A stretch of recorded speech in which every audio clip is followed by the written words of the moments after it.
talk was already given with the reading and the prayer and the music. It all went together so beautifully.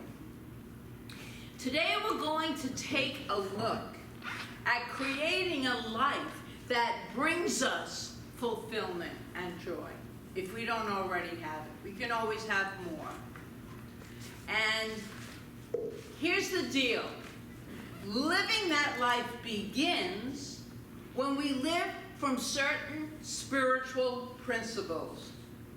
When we apply certain spiritual practices to our lives. When we leave the rest of it to the universal law, life can really work like that. Now, I want to be clear that I am not saying we won't ever have a challenge, or we won't ever experience what looks like a setback in our lives, or we will never have before us an obstacle that appears to be a brick wall.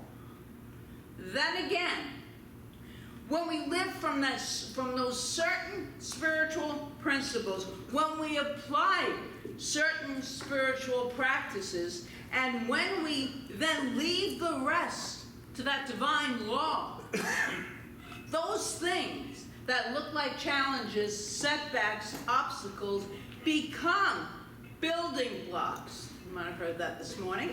They become building blocks for our lives. And the lessons that we learn from all of those different experiences can really serve us well when we look for the lesson that is always present in any kind of situation that might not feel great to us. So, this morning I want to do one thing to add to our definition of a life that works. And that is the concept of a life that works for everyone. Not just for us, but for everyone. Everyone on the planet. And this is our work. This is our work, and that's why we are here.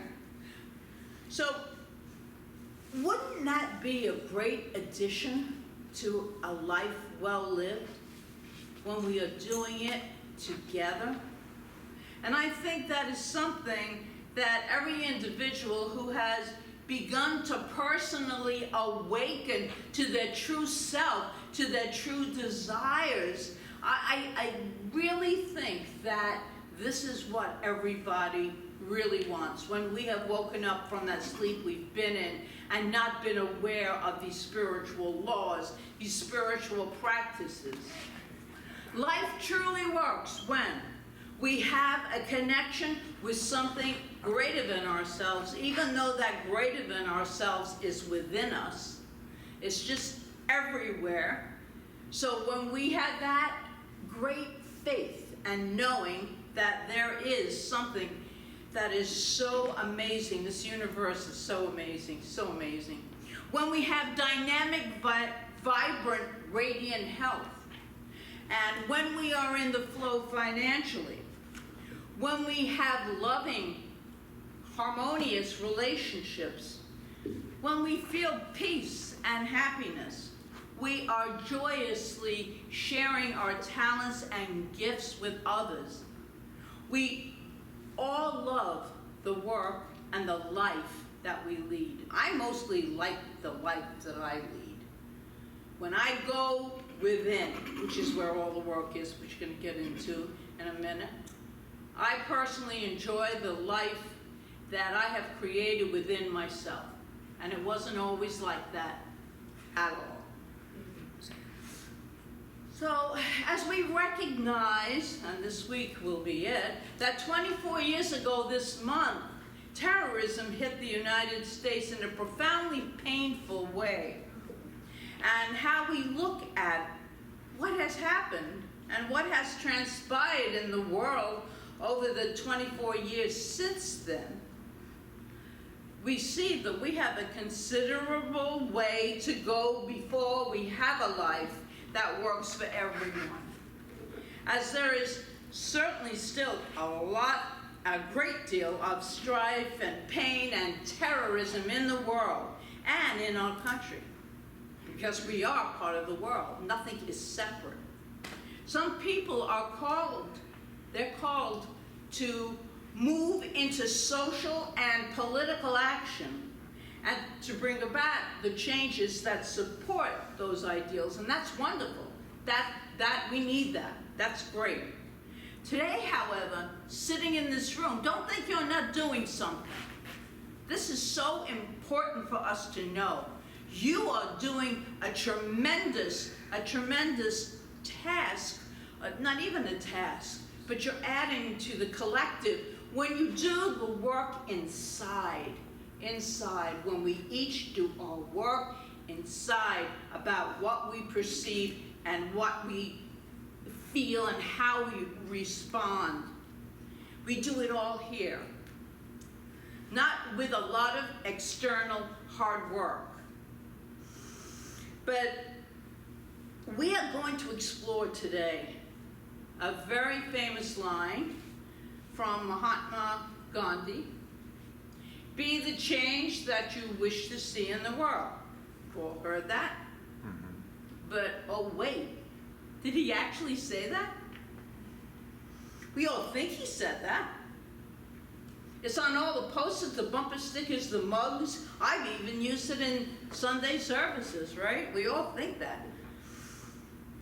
But it's interesting, when we dig a little deeper, we discover that he didn't actually say those words. He didn't actually say those words.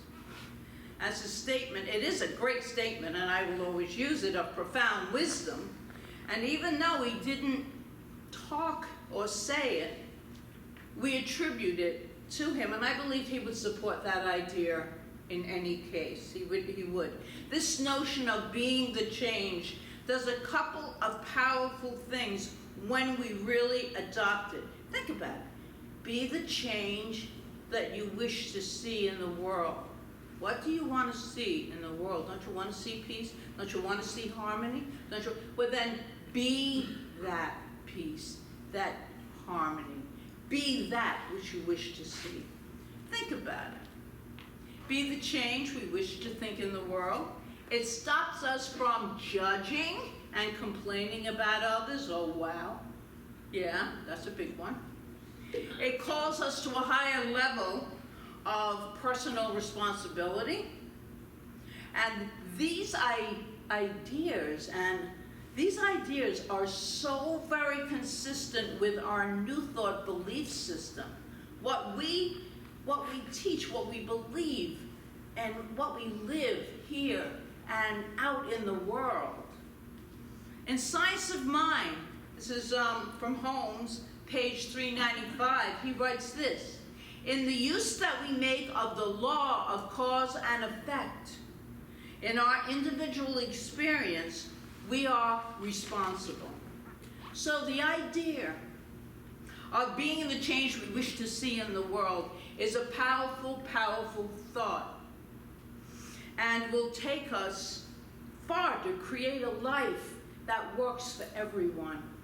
But there is something even more powerful, deeper in the words than Gandhi actually did speak. And would you like to hear what he actually said? Yeah, sure. Yeah, I thought so. Okay. Here's the actual quote. We but mirror the world. All the tendencies present in the outer world are to be found in the world of our body. If we could change ourselves, the tendencies in the world would also change. As a man changes his own nature,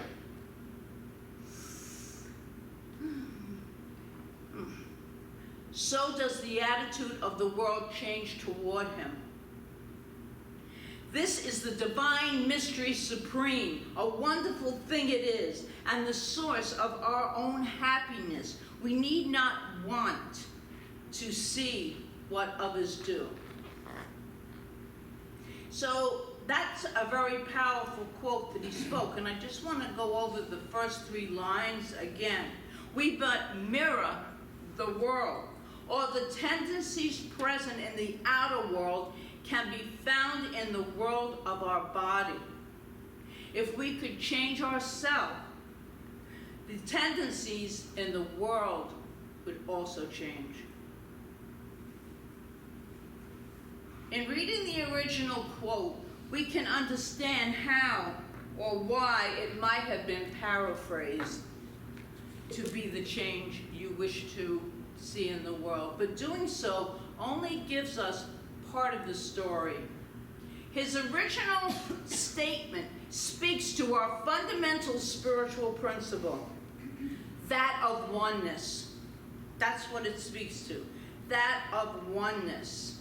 We are one, Holmes. Holmes said it on page, 332 of The Science of Mind.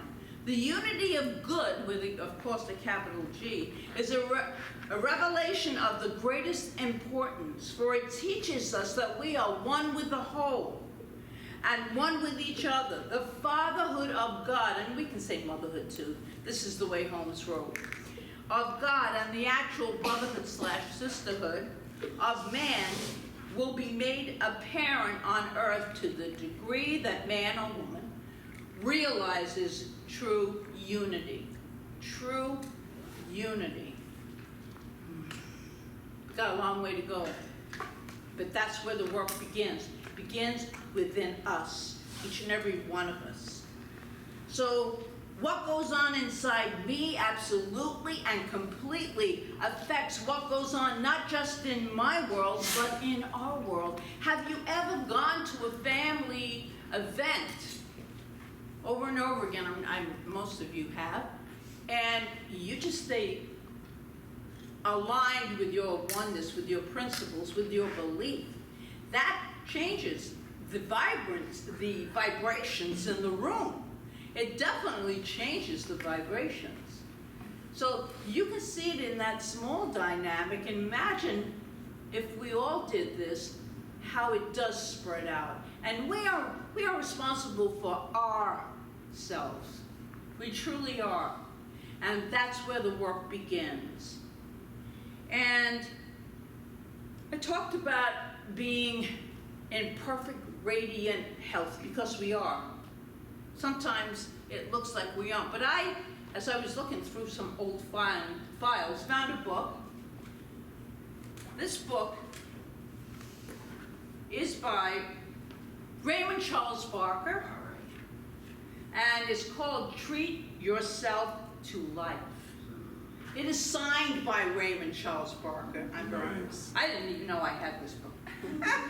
So I found this in an old filing cabinet.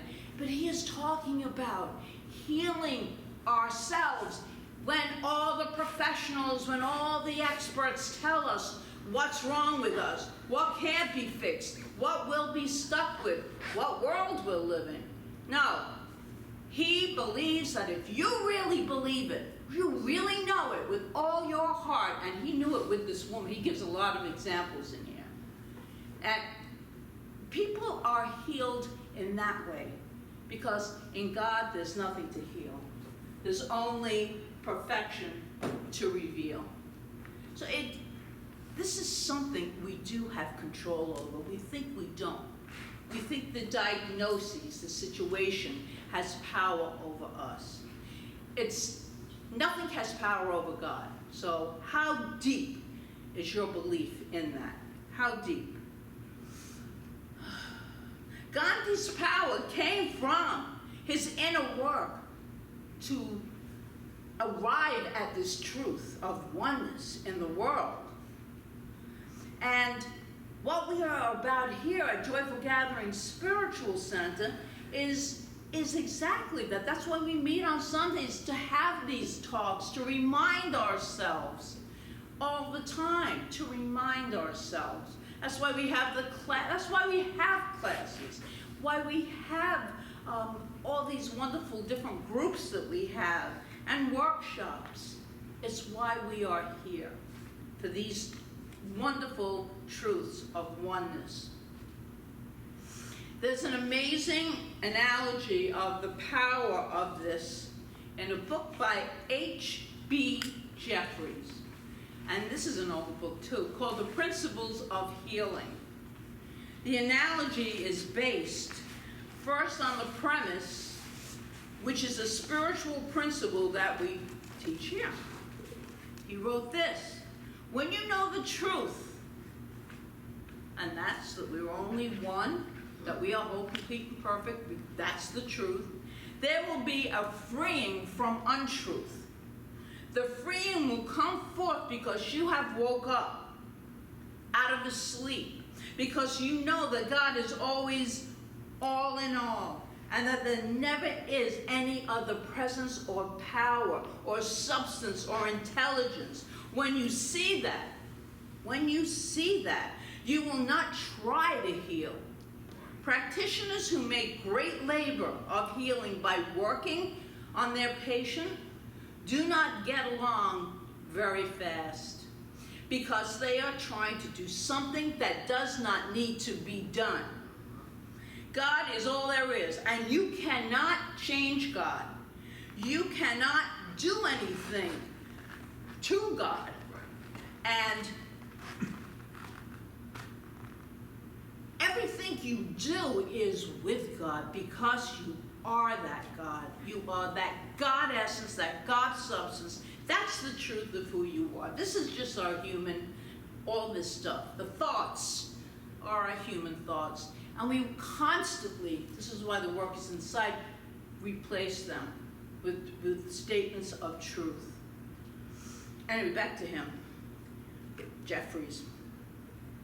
You can only walk in God's presence and be awake and alive in that presence. But when you know God's presence, there will be that something in you, with you, about you, which is called mastership. Mastership. Here's the analogy of that mastership.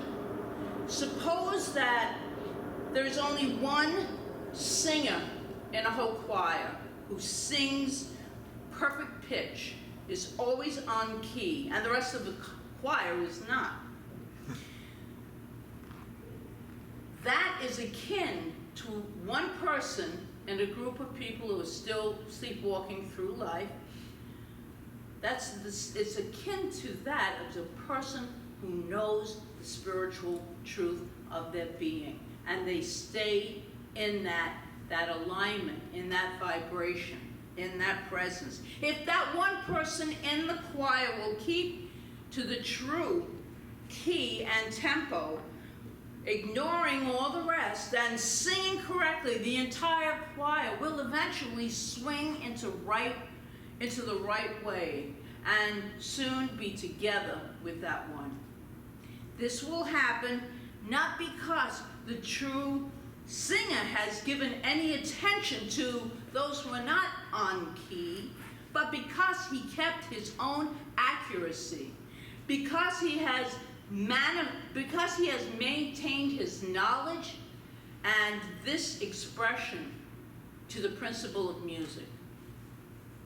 And Jeffrey writes again, thus it is a spiritual science. If you will keep to the divine principle yourself, you will find that the seeming discords of others will pass away. And I can say I find that happening. I've always found that happening. And I really don't care what other family members think of me. It's not my business, remember? What you think of me is none of my business, and I really mean that. It's not my business. Right. And when I think of you, I better keep to myself. Because then all of a sudden it will become it. So there's a little bit of human common sense in there. We practice these principles, but we do it in this practical way so that we can live a life that is fulfilled and filled with joy. So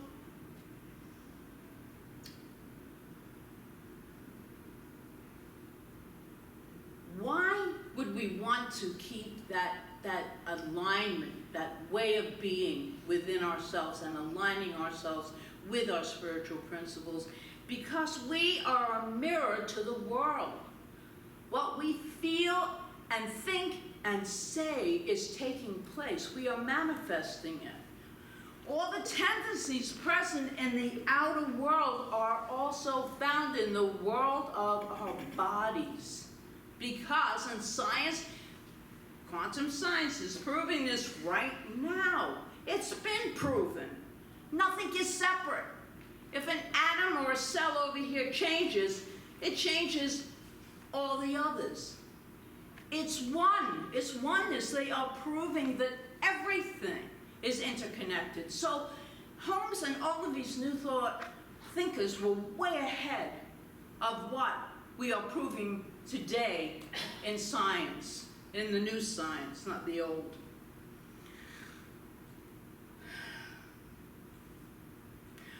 So what can you do today? What can you do today? Here, in this moment, in here, what can we do and continue to do? I know that won't support life if I'm filled with anger, if I'm filled with judgment and hatred and hurt. It's not going to change the world the way I want it to be or to change to. I know that this won't support the life that I would love, and that I know that we all would like to live a life of peace and harmony and well-being. Here's a letter that Deepak Chopra wrote on the eve, immediately after 9/11. Here's an excerpt from it. He wrote a long letter. This is an excerpt. In this moment of shock, I don't think any one of us, has the answers. It is imperative that we pray and offer solace and help to each other. But if you and I are having a single thought of violence or hatred against anyone in the world at this moment, we are contributing to the wounding of the world. We are putting more of that hate into the world. The more that we hate whatever, whoever, the more that we are contributing to that very thing we don't want to experience. That's why the inner work is the most important work there is. We all have a connection, right, with that something so much greater than we could ever imagine that will always be there, as will our true selves always be there. We all have dynamic, vibrant, radiant health. Jeffries tells us, and so do all the New Thought teachers, it is what you believe. You can manifest it in your life. I know I have. I'm standing here. I should be in a wheelchair, according to all the experts. But I'm not in a wheelchair. So I know that this is true. Prove it to yourselves. And those of you who I know have proved it to themselves know what I'm talking about. And we are all in. This is what we all desire. Loving relationships, especially with ourselves. And we all are at peace and feel happiness. We all are joyously sharing our talents and our gifts, because we all have them to share. We are all serving and giving to others. That's a world that works. An incredible spiritual practice to engage in this prayer is the prayer of, and I know a lot of you have heard this, Ho'oponopono. An ancient Hawaiian practice of forgiveness, I'm not going to go into the whole thing, made famous by Dr. Hugh Len and his work in the prison in Hawaii, the prison for the criminally insane. Many of you already know what it is.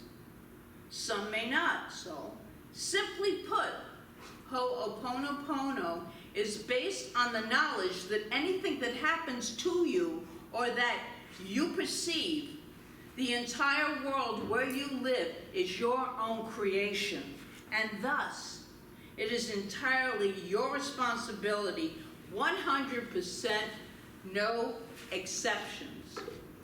As Dr. Hugh Len points out, didn't you notice that experience and that problem out there? It's your responsibility. But it doesn't mean that you caused it. It doesn't mean that you started it, okay? It means that you are responsible for healing yourself in order to, that's what he did, in order to heal others. The only place you can start is within yourself. So don't think you're not doing anything in this country right now where there's so much division and unrest out there. In here, there isn't, and I'm seeing unity. I'm seeing healing. I'm seeing oneness take place. And I don't care what is taking, well, I do care, but you know, what is going on, I didn't cause it, but anything that I attribute, I want to attribute to the solving, the oneness, the unity, the healing of it. I want to wrap up today's talk with a couple of inspirational messages. The first is Gandhi's top 10 fundamentals for changing the world. Change yourself. You are in control. Forgive and let go. Without action, you aren't going anywhere. Take care of this moment. Everyone is human. Persist. See the good in people and help them. Be congruent. Be authentic. Be your true self. Continue to grow and evolve. Never stay stagnant. And a fellow minister and friend of mine, Reverend Michelle Whittington, I know some of us know her well, sent me this poem a few years ago that a member of her congregation wrote the evening of 9/11. And I would like to offer that to you this morning as our well, I'm going to have a little ho'opono at the end, as our closing prayer. This was written by Kim Davis, and it's called What I Know. What I know is the presence of God is everywhere. What I know is that you and I and our loved ones are always wrapped in the arms of divine love. What I know is that faith is more enormous and massive than the horrifying tragedy of this week. What I know is that there is already healing and forgiveness and peace in my heart. What I know is that I can depend on love. What I know is that my prayer is my power and my connection to all of life. What I know is that I am loving you today and every day. What I know is that together we can take a stand for truth, for light, for love, for oneness. We can bring heaven here on earth, and together we can do it. So I'd like to close this prayer with the Ho'oponopono. It's so simple. And if you want to do the simplest version there is I love you, I'm sorry, over and over again. In any situation you're with, it shifts you. If your mind is doing its thing and telling you all that's wrong, just go into, I'm sorry, I love you. I'm sorry, I love you. The whole prayer that I'm going to say right now, it's not long. I love you. I'm sorry. Please forgive me. Thank you. I'd like you all to say that with me. I love you. I'm sorry. Please forgive me. Thank you.